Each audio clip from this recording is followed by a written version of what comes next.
Hey guys, in this video we're going to take a look at how you can enable or disable keep screen on while viewing on the Samsung Galaxy S22 series.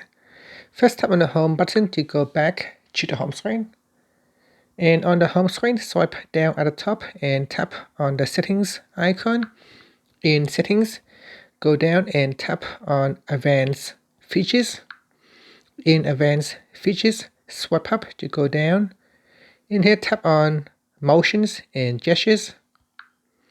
Next, we go down and tap on keep screen on while viewing. So tap on the toggle button to switch it on or turn it off. By default, this is turn off. So keep the screen on while you are looking at it using the front camera to detect your face. And that's it. I'm going to switch it on. And finally, you can tap on the home button to go back to the home screen. Thank you for watching this video. Please subscribe to my channel for more videos.